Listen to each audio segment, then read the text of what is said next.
আসসালামু আলাইকুম। আশা করি সবাই ভালো আছেন। আমিও আপনাদের দোয়ায় ভালো আছি।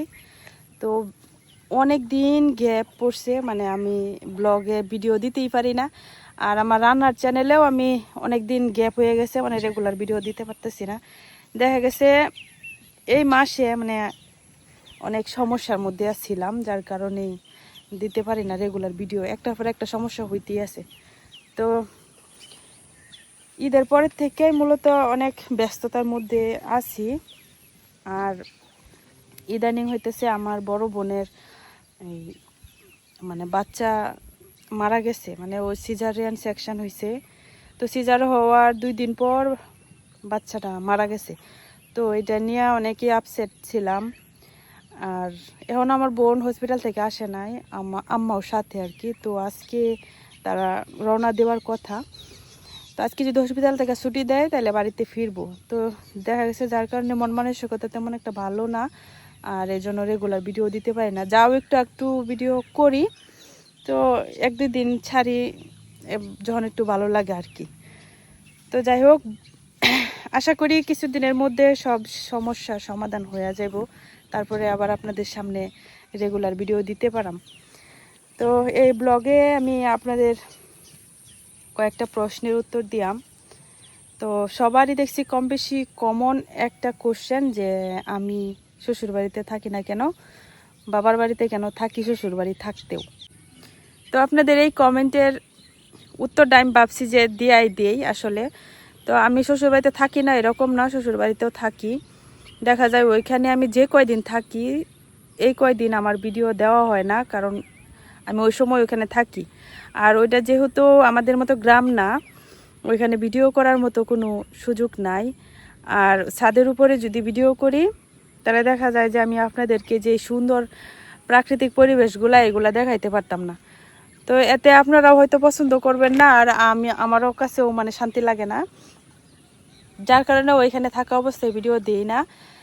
আর এই জন্য আপনারা হয়তো ভাবেন যে আমি ওইখানে যাই না। আর আমার এইখানে বেশি থাকা হয়, কারণ এইখানে হচ্ছে আমার এই যে শখের বাড়ি, আমার সব কিছু ধরতে গেলে। তো এখানে থেকে আমি ভিডিও পারপাসে আর কি আমার এখানে বেশি থাকা হয়। তো আশা করি যারা অনেক মনে কৌতূহল যে আমি কেন যাই না এটা বুঝতে পারছেন। তো আমি সিদ্ধান্ত নিছি যে মাঝে মধ্যে যে কয়দিন গ্যাপ পরে আমি ওইখানে থাকি, ওইখানে আর কি টুকটাক ভিডিওটা কন্টিনিউ রাখার। কিন্তু সময় হয়ে ওঠে না, কারণ বৃষ্টি থাকে প্রচুর। আর বৃষ্টিতে ছাদের মধ্যে ভিডিও করার মতো কোনো উপায় নাই। আমি অবশ্যই এখানে একটা চুলাও বানাইছিলাম, কিন্তু এই বৃষ্টির কারণে রান্না করন যায় না। তো যাই হোক, ওইদিকে রিয়াজ হয়েছে কচু ক্ষেতের ভিতরে ওই লতা তুলতেছে আর কি। আর আমি ক্যামেরা ধরছিলাম। তো ভাবলাম যে যেহেতু লতা উড়াইতে একটু দেরি হইব, এই সুযোগে আপনাদের সাথে কিছু কথা বলি। রান্নার চ্যানেলে তো আর এত কথা বলা যায় না, তো এই জন্য মূলত আমি ব্লগ চ্যানেলটাও খুলছিলাম। কিন্তু দুর্ভাগ্যের বিষয়, একটা দিতে পারলে আর একটা দিতে পারি না, এরকম অবস্থা। আর একটা কোশ্চেন আছিল, যে কোশ্চেন না মানে একজন আপুনা ভাইয়া, আমার ঠিক মনে নাই, উনি বলছিলেন যে আমি তো মাঝে মধ্যে ট্রাভেল ব্লগও করতে পারি। আসলে করতে পারি, কিন্তু আমি আগে যখন ফেসবুকে ভিডিও করতাম ওই সময় কিন্তু আমি ট্রাভেল ভিডিওই দিতাম, মানে বাড়ির কোনো ভিডিও দিতাম না। ওই সময় আমি দেখা গেছে পাহাড়ের ভিডিও বেশি দিতাম, কারণ ওই সময় পাহাড়ে যাওয়া যাইতো। আমাদের ওই সময় একদম ফ্রি ছিল, আমরা একদম পাহাড়ের ভিতরে যত ঝর্ণা টর্ণা আছে, তারপরে দেখা গেছে যে ইন্ডিয়ার যে পাকা রাস্তা, ওই রাস্তা পর্যন্ত যাইতে পারতাম, কোনো সমস্যাই হইতো না। তো যে যখন জুলাই আন্দোলন হয় ওই সময় থেকে হলো বর্ডার একদম নিষেধ করে দিছে যাওয়া। তো দেখা গেছে আমরা এলাকার মানুষ জানি যে বিএসএফরা কতটা ডেঞ্জারাস হয়। যদিও আমরা যাই, তারা ফোন টুন নিয়ে বাইঙ্গা ফালায় দেয় আর অনেক অসম্মানিত করে। তো যেই কারণে পাহাড়ে যাওয়া হয় না। তো পাহাড়ের নিচে অনেক মানুষ এখনো যায়, দর্শকরা যায়, পর্যটক যারা আসে তারা যায় ঠিকই, কিন্তু ভিতরে ঢুকতে দেয় না। তো যদি আমি আপনাদেরকে ভিতরের সৌন্দর্যটা না দেখাইতে পারি তাহলে তো আমার যায় কোনো লাভ নাই। তো যার কারণে পাহাড়ে এখন যাওয়া ছাইরেই দিছি, ধরতে গেলে পাহাড়ের নিচেও এখন যায় না, যাই টুকটাক এই বাড়িতেই করি। তো যাই হোক, এদিকে রিয়াজের লতা উঠানো শেষ, দেখি কতগুলা লতা উঠাইলো। আমার এই কচু ক্ষেতগুলা যে দেখতেছেন এইগুলা কিন্তু আমরা দেশি কচু না। তো আমি অনেকবারও বলছি এই লতা আর কচু যে এগুলা হইতেছে একদমই গলা চুলকায় না আর অনেক স্বাদের। তো এই কচুগুলা মূলত আরও 2-3 বছর আগে গফরগাঁও থেকে আমার বোন জামাইয়ে নিয়ে আসছিল চারা আর কি। তো আমি ভালো মতো পরিচর্যা করতে পারছি না, লাগাইতে পারছি না, যার কারণে তেমন একটা ভালো হয়েছে না। তবে এই কচুগুলা কিন্তু 1-2 হাত পর্যন্ত লম্বা হয়। আর এই যে গফরগাঁওয়ের বিখ্যাত যে কচুর বড়া আছে, মূলত এই কচুর বড়া কিন্তু এই কচু দিয়েই বানানো হয়। তো দেখা যাক, এই বছর আমি একটা ভুল করছি, ওই ক্ষেতের মধ্যে লাগাই দিছি যে ক্ষেতে ধান চাষ হয়। ভাবছিলাম যে এখানে যেহেতু একটু পানি আছে এনে মনে ভালো হইব, কিন্তু এইখানে আরো খারাপ হয়েছে অবস্থা। এই যে লতাগুলা রিয়া যে উড়াইছি দেখেন, এই লতাগুলা কিন্তু অর্ধেক কালো কালো হয়ে গেছে। তো আগামী বছর দেখা যাক, চেষ্টা করাম ভালো জায়গায় লাগাইতে। তো আমরা লতা উঠানো শেষ, এই লতাগুলো একটু রোদ খাওয়াইতে হইব। এখন রান্না করা মুরগির মাংস। আজকে মাংস রান্না করতেছি দেখে একটা কথা মনে পড়লো। তো প্রায় সময় দেখা যায় আমার কমেন্ট সেকশনের মধ্যে 2-1 মানুষ হাতে গোনা, মানে 2-1 আছে হয়তো তারা আমার পরিচিত বা কোনো কালের শত্রু, যার কারণে তারা আমার এই ধরনের কমেন্ট করে। এছাড়া আপনারা সবাই ভালো ভালো কমেন্টই করেন। তো যাই হোক, অনেকেই বলেন যে আমি প্রত্যেকদিন আমরা শুটকি শীতল রান্না করি, এগুলো আপনাদের পছন্দ হয় না। তো পছন্দ না হলে আপনারা দেখবেন না, এরকম তো না যে দেখতেই হইব জোর করে। যে আমি বলছি যে আমার ভিডিও আপনাদের দেখতেই হইব, যেটা ভালো লাগে ওটা দেখবেন, যেটা ভালো লাগে না ওটা দেখবেন না। হয়তো আপনার ভালো লাগে না, অন্য একজনের ভালো লাগবো, এরকম। তো আমার আরেকজন বলছেন যে আপনার ময়মনসিংহের মানুষে শুধু আমি যা যা রান্না করি আর কি, শীতল শুটকি এইগুলা নাকি খায় না। তো আপনি ময়মনসিংহের বিভাগের কোন কোন অঞ্চলে কি খায়, কি খাদ্যাভ্যাস, এগুলো সম্পর্কে আগে ধারণা নেন, তারপরে কমেন্ট করেন। আর আমরা বিভাগ হয়তো বা ময়মনসিংহ, তবে ময়মনসিংহ থেকে নেত্রকোনা কত কিলোমিটার তার হিসাব করেন, নেত্রকোনা থেকে কলমাকান্দা কত কিলোমিটার, তারপর কলমাকান্দা থেকে এই যে আমরা হচ্ছে একদম সীমান্তে, তো আমাদের এখানে কত কিলোমিটার এর হিসাব করেন। তো আমরা এই জায়গায় বিভিন্ন ধর্মের মানুষ আর বিভিন্ন এলাকার মানুষের একটা বসবাস।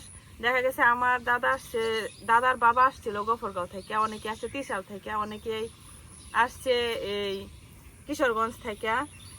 বিভিন্ন এলাকার মানুষের মিশ্রণ এখানে, কারণ এই জায়গা আগে বসতি জায়গা ছিল না, এটা পুরোটাই পাহাড় জঙ্গলের আছিল আর কি। এখানে শুধু আদিবাসী সম্প্রদায়ের লোকজনই বাস করত। পরে আস্তে আস্তে দূর দূরান্তি থেকে মানুষজন এসে এখানে বসতি করে, আর আস্তে আস্তে আদিবাসী সম্প্রদায়ের যারা আছে সবাই হলো পাহাড়ের একদম নিচে জায়গা। তো এই জন্য আমাদের খাদ্যাভ্যাসের ভিন্নতা একটু ময়মনসিংহ বিভাগের সবার সাথে কিছুটা মিলবো, কিছুটা মিলবো না, এরকম। আর আমাদের পাশে যেহেতু সিলেট ডিস্ট্রিক্ট, মানে 20 টাকা ভাড়া লাগে অটো ভাড়া যাইতে। তো ওই খাদ্যের সাথে কিছু মিল আমাদের কাছেও আছে, কারণ আমাদের দেখা গেছে অনেক বোন ফুফু ওদের বিয়ে হয়েছে সিলেট ডিস্ট্রিক্ট। তো ওরা আসে, ওদের কাছ থেকে ওরা মানে আমাদের খাবার ওইখানে রান্না করে, আর ওরার খাবার আমরা রান্না করে অনেক সময় খাই। তো ভালো লাগে যেটা, ওইটা আবার আমরা রান্না করি। তো মিলামিশায় আর কি একটা। তো যাই হোক, এটুকুই বললাম যে খাবার দাবার যে এক অঞ্চলের এক মানে সব অঞ্চলের একরকম হইব এরকম না, এক এক এলাকার খাবার দাবারের সিস্টেম এক এক রকম। আর কিছুদিন আগে আমি যে শামুক রান্নার ভিডিওটা দিছিলাম, ওইটা নিয়ে আপনারা এত পরিমাণে মানে মাতামাতি শুরু করছেন। আসলে এরকম হয়তো আছেন অনেকেই যে হয়তো অনেক বেশি আবাদত বন্দিগিও করেন, তারা আপনারা একটু ভালো করে যাচাই বাছাই করে দেখেন কোথাও কি লেখা আছে কিনা হাদিসে যে কাঁকড়া শামুক এগুলা খাওয়া হারাম। তো আমি জানি না শুনেই কিন্তু খাইছি। আর এরকম না যে শুধু ভিডিও করার জন্য খাইছি, এরকমও না। আর অনেক ঔষধি গুণও আছে শামুকের ভিতরে। তো আমাদের এখানে দেখা যায় প্রায় মানুষই খায়, যদি হারাম হইতো তাহলে অবশ্যই খাইতো না। আর আবার অনেকে বলছেন যে গারোদের সাথে থেকে আমরা গারো হয়ে গেছি, গারোগের মতো খাই।